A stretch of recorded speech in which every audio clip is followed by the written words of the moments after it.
Olá, tudo bem, pessoal do Facebook, pessoal do YouTube, pessoal da Igreja Batista Missionária Betel e todos aqueles que me acompanham aí nessa caminhada com Cristo. Eu quero dividir uma palavra com vocês. Nós estamos em um mês aí onde tem sido muito trabalhada a questão do suicídio.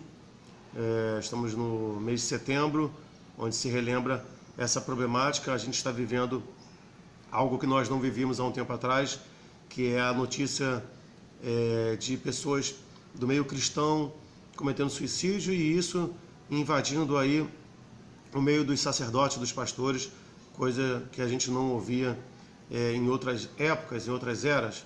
Eu quero deixar um texto aqui para vocês.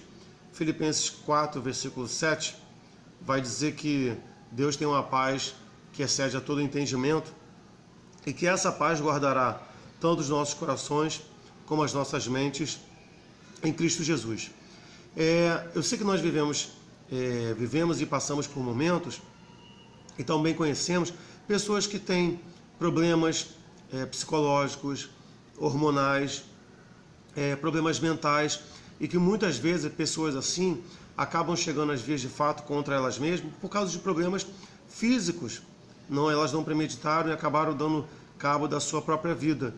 Isso aí é uma questão.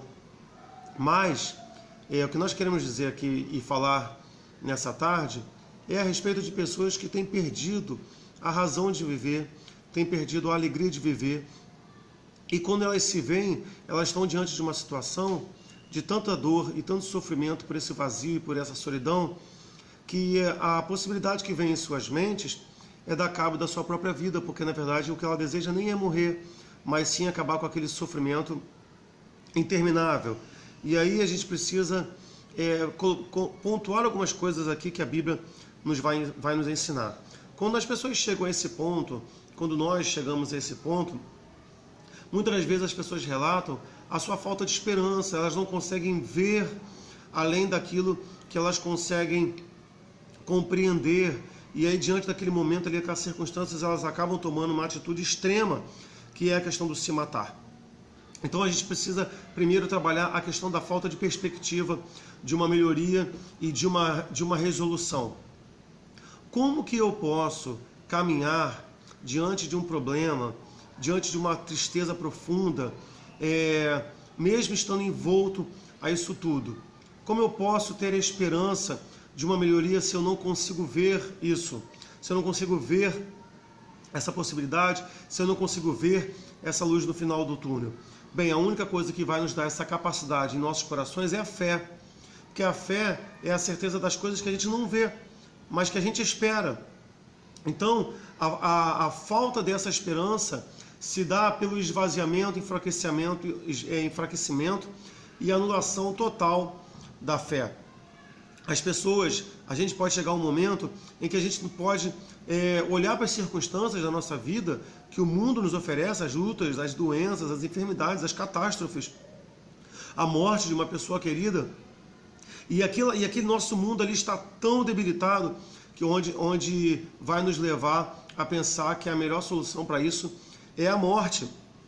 Só que em João 16, versículo 33, Jesus vai dizer assim para a gente: olha, tenha ânimo, eu venci o mundo, no mundo vocês vão ter aflição. Então uma coisa que a gente precisa entender: o mundo ele é feito de aflição para todos.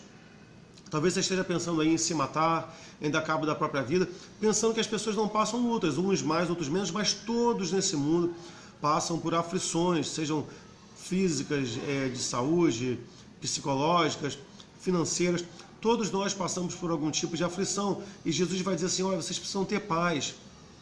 E você vai dizer assim: mas pastor Sandro, isso é um absurdo que Jesus está pedindo para a gente. Como é que ele pode pedir para que a gente tenha paz se a gente vive em um momento de guerra emocional, um conflito pessoal em que a gente não consegue resistir? Bem, vamos entender. Ele vai dizer, no mundo, ele vai dizer: tenham bom ânimo, em outras versões, tenham paz, no mundo tereis aflições, eu venci o mundo. E nós falamos aqui, o que me leva a não querer prosseguir, a não ter mais esperança? O esvaziamento da nossa fé. E aí, quando a gente começa a ter fé, as coisas começam a melhorar. E a gente precisa definir onde é o nascedouro da nossa fé. As pessoas melhoram por colocar fé no medicamento. há um renovo de uma esperança. As pessoas se renovam por colocar fé em um relacionamento. Muitas pessoas às vezes se matam pelo fim de um relacionamento, e às vezes a pessoa fala, não, vamos tentar, há uma renovação. As pessoas vão renovando a sua fé da possibilidade de uma porta de emprego, mas tudo isso aí é efêmero, tudo isso aí passa, tudo isso aí pode não acontecer. E aí a Bíblia vai nos dar um outro incentivo. 1 João 5, versículo 4 vai dizer, essa é a fé que vence o mundo, é a fé no Filho de Deus. Essa é a nossa fé. Então quem é capaz de nos dar essa esperança, uma fé inabalável, porque o objeto dessa fé nunca será frustrado, nunca irá nos frustrar, somente a fé em Jesus Cristo, porque Ele é o autor e consumador da nossa fé. O problema é que às vezes nós colocamos a nossa fé em uma pessoa, ou seja, nós permitimos que pessoas, situações sejam autores da nossa fé, mas elas não conseguem consumar a nossa fé, elas não conseguem realizar plenamente. Elas podem até escrever uma fé, eu posso até falar assim, não, acredita em mim, mas qual é a garantia que eu tenho que eu vou poder resolver o teu problema, eu vou poder resolver o teu coração, qual é o problema, qual é a garantia que eu consigo te dar para te falar, não, creia em mim porque eu vou consumar, eu vou realizar aquilo que o teu coração precisa. Não só Jesus Cristo, Ele é o autor e Ele é o consumador da nossa fé. Então a gente precisa entender que a fé que vai nos fazer mover é uma fé depositada em Cristo Jesus. E melhor ainda, Efésios 2,8 vai dizer que nós somos salvos pela graça mediante a fé. Isso não vem de nós, é dom de Deus. Então a fé, ela é um dom de Deus. Então Cristo tem fé para a nossa vida. Mas para que a gente deposite essa fé nele mesmo, porque só Ele é capaz de redimir a nossa vida e o nosso coração. Então a gente precisa parar de depositar a nossa esperança, a nossa razão de viver em coisas, em pessoas. Salmo 1, versículo 4 vai dizer que Deus conhece o caminho do justo. O que é o justo? O justo é aquele que teme a Deus, é aquele que confia em Deus. Mas que o caminho do ímpio perecerá, porque ele é como a palha ou a moinha que o vento espalha. Por que muitas pessoas têm perecido, têm entrado num caminho de depressão, de ansiedade? Porque eles não estão confiando no Senhor. A Bíblia diz que o justo é como a árvore plantada. Ele não se abala, ele fica ali bebendo dos rios, das águas do Senhor. Mas o ímpio não, ele é como a moinha.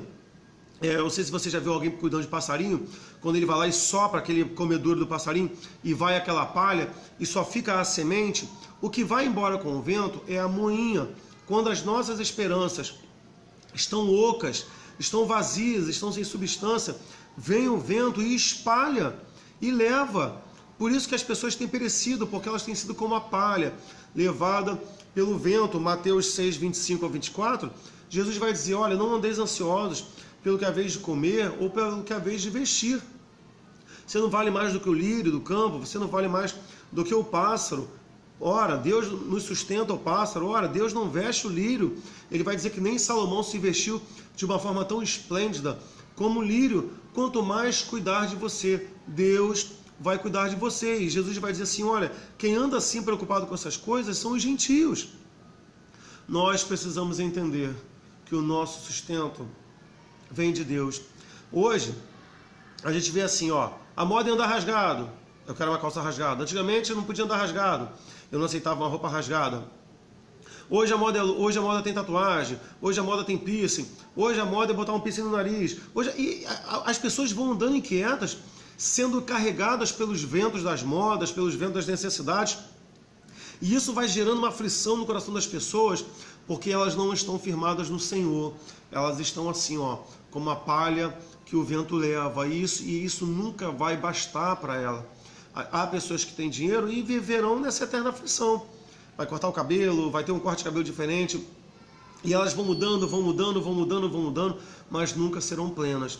Há pessoas que às vezes não têm condições financeiras de mudar, condições sentimentais de mudar, e por não se sentir pleno, se sentir esvaziado de si mesmo, acaba dando cabo da sua própria vida. Não ande ansioso pelo dia do amanhã, por aquele dia que você não consegue ver. Deus vai cuidar de você, Deus vai trazer paz para a sua mente. E é a paz de Cristo que excede o entendimento. Eu nem preciso explicar, eu simplesmente gozo a paz que Ele tem para mim. Essa paz vai guardar o meu coração e vai guardar a minha mente.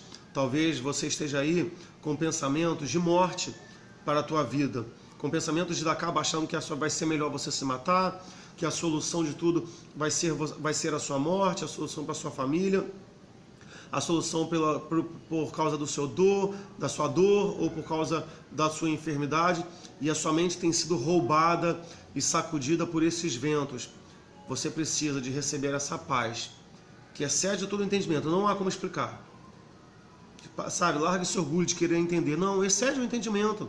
Deus tem paz para a nossa vida, Jesus Cristo é o príncipe da paz.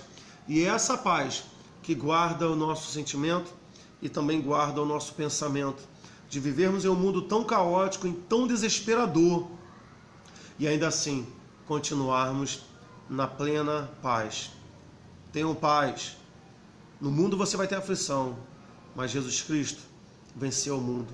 E se você quer vencer o mundo, você precisa ter fé. Fé no Filho de Deus. Essa é a fé que vence o mundo. Essa é a nossa fé. Deus te abençoe, Deus guarde o teu coração. Se você passar por um momento, dobre os seus joelhos e peça para que o Senhor Jesus Cristo te visite com a sua graça.